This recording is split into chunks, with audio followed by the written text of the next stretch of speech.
The Strait of Hormuz is open. The United States naval blockade of Iran has ended.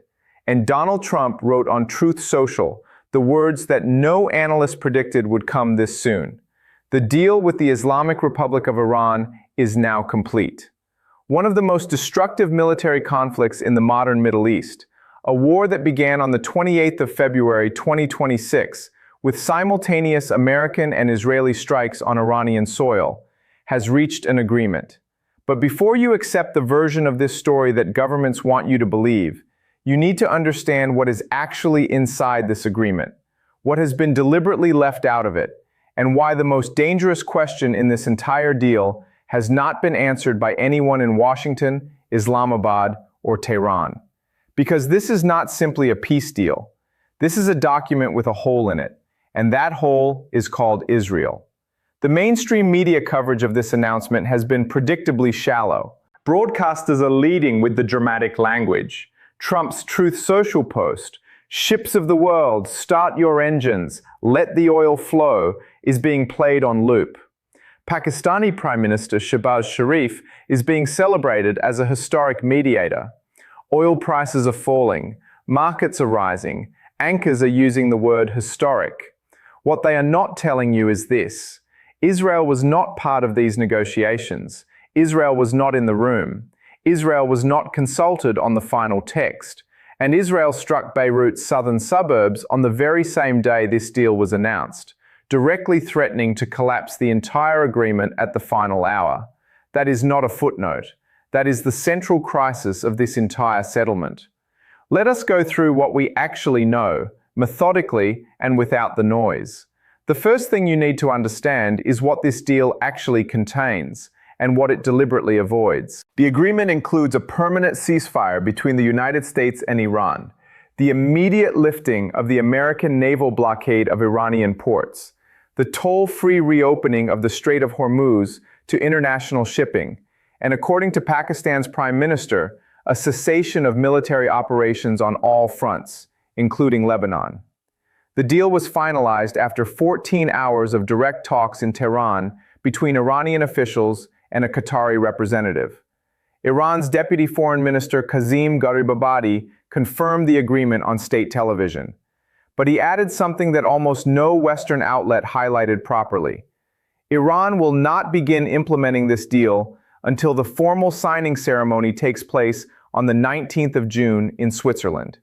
Iran is not trusting a verbal announcement. Iran is waiting for ink on paper. That tells you everything about the level of trust between these two sides. And then there is what Iranian state television chose to broadcast in the immediate aftermath of the announcement. Not celebrations of peace, not images of diplomats shaking hands. A banner, a single line running across the screen. The United States was forced to sign an agreement to end the war. While Trump was posting congratulations, Iranian state media was telling its own population that America had been compelled into this agreement. Two countries, one deal, two completely opposite narratives of who won. That contradiction is not a minor communications issue. It is a structural fault line that will define every conversation between Washington and Tehran for the next decade. The second thing you need to understand is what the deal does not contain, and why those omissions are more important than what is inside it. There is no verified commitment from Israel to stop operations in Lebanon. There is no public agreement on the permanent status of Iran's nuclear enrichment infrastructure. There is no timeline for the removal of Iranian proxy forces from the broader region. And critically, Trump's own Truth Social announcement makes no mention of Lebanon whatsoever, even as Pakistan's Prime Minister specifically cited the end of Lebanon operations as a core element of the agreement. Two announcements, one agreement, different content. The nuclear question has been deliberately deferred. Key issues, including Iran's nuclear program, are expected to be addressed in a separate negotiation over the coming 60 days. Netanyahu's office received Trump's personal assurances that the final agreement would include the removal of enriched nuclear material, the dismantling of enrichment infrastructure, limits on Iranian ballistic missiles, and an end to Iranian proxy support. But none of those assurances are in the publicly available text of the Memorandum of Understanding. They are verbal commitments from an American president to an Israeli prime minister who was excluded from the negotiating table. In the history of Middle East diplomacy, verbal assurances between allies have a well-documented track record. It is not a reassuring one.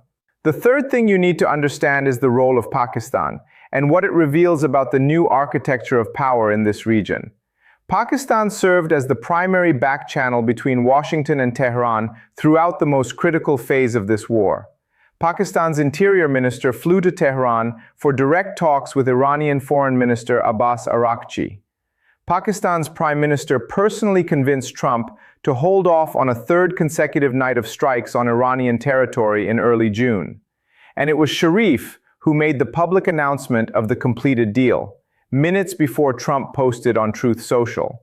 But there is a detail that reveals just how fragile this process was. Even as negotiations were in their final hours, Israel launched strikes on Hezbollah targets in Dahia, the southern suburbs of Beirut. Iran's chief negotiator responded furiously.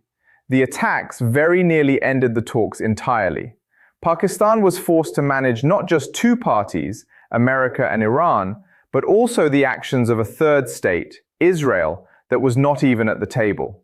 That Pakistan succeeded despite this tells you something important about the credibility and access Islamabad now commands in both Washington and Tehran. Sharif also thanked the leadership of Saudi Arabia, Turkey, and Qatar for their contributions to the talks. Qatar's mediators had spent 14 consecutive hours in Tehran before the announcement was made. What you are witnessing is not simply diplomatic mediation. What you are witnessing is the construction of a new regional architecture, one in which Pakistan has positioned itself as the indispensable intermediary between the American-led order and the Islamic world. That is a strategic realignment with consequences that extend far beyond Iran. Now let us consider the implications of what has just happened. Before this war, the Strait of Hormuz handled approximately 20% of the world's oil supply. During the blockade, visible maritime traffic through the strait collapsed to roughly 15% of pre-war levels, according to analysis by JP Morgan. The United States had redirected 129 commercial vessels attempting to enter or leave Iranian ports since the blockade began. The reopening of that waterway will have immediate and cascading consequences for global energy markets. Oil prices fell more than 3% on the announcement alone. European economies, which absorbed enormous energy cost pressures throughout this conflict, will feel the relief within weeks. French President Emmanuel Macron convened a G7 discussion today on the 15th of June, specifically to address the long-term reopening of the Strait of Hormuz and the question of Iran's nuclear and ballistic activities going forward. The United Kingdom, which has been tracking developments through Parliament's own research briefings, faces a direct question about its role in post-war Lebanon reconstruction and the long-term security architecture of the Gulf. For the Gulf states, Saudi Arabia, Qatar, the United Arab Emirates, this deal represents a fundamental shift in regional dynamics. Iran conducted strikes on Arab Gulf states during this war.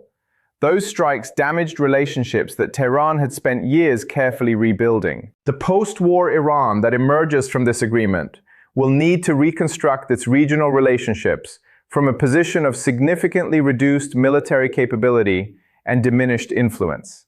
And domestically, the picture inside Iran is far from resolved. The protests that preceded this war, driven by economic collapse, failing infrastructure, and a profound crisis of regime legitimacy, have not disappeared because a deal has been announced in Islamabad and confirmed on Truth Social. The frozen assets, when they are eventually released, will be absorbed by the state apparatus. They will not reach ordinary Iranians in any meaningful or timely way. The regime that is claiming victory in this war will use that claim to justify continued suppression of internal dissent. It is worth remembering that Vice President J.D. Vance held a historic face-to-face meeting with Iranian Parliament Speaker Mohammad Bagher Khalibaf during the course of these negotiations. That meeting ended without success. The deal that eventually emerged did not come through direct American-Iranian dialogue at the senior level. It came through 14 hours of Qatari mediation, Pakistani back-channel pressure, and a last-minute crisis caused by Israeli strikes on Beirut. That is not the profile of a clean, durable, institutionalized peace. That is the profile of an agreement assembled under maximum pressure, with multiple unresolved threads, and signed by parties who are already telling their domestic audiences very different stories about what it means. Now for two predictions.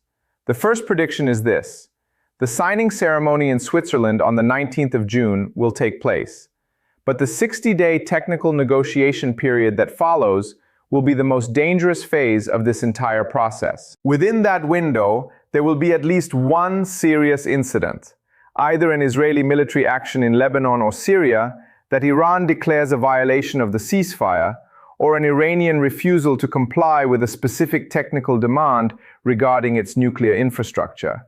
When that incident occurs, the deal will not collapse publicly. Both sides have too much invested in the announcement, but it will begin to fragment quietly, agreement by agreement, commitment by commitment. The gap between what each side believes it agreed to will become impossible to paper over. The second prediction is this: Iran's domestic political situation will deteriorate further, not stabilize, in the aftermath of this agreement. The population that endured this war did not do so in silence. The protests that defined Iranian politics before this conflict were driven by genuine, deep, structural grievances: economic collapse, authoritarian repression, a government that had lost the consent of its own people. A memorandum of understanding signed in Switzerland does not resolve any of those pressures. The regime that survived American and Israeli strikes simultaneously will use that survival as propaganda. It will say, the system held, the enemy was forced to negotiate, we are still here. And the Iranian people who lost family members, who lived through blackouts and missile alerts and economic ruin, will be asked to accept that narrative as their reward. That tension between a government that claims victory and a population that has paid an enormous price will define Iranian domestic politics for years to come. Here is the question I want every person watching this to answer in the comments below. Do you believe a peace deal signed without Israel's participation, with the nuclear question deliberately deferred, and with both sides telling their populations opposite stories about who won? Do you believe that deal can genuinely hold? Or are we watching the opening chapter of the next phase of this conflict, conducted by other means? Leave your answer below. If this analysis gave you something that the mainstream coverage did not, subscribe to the Tehran Files. I will see you in the next one.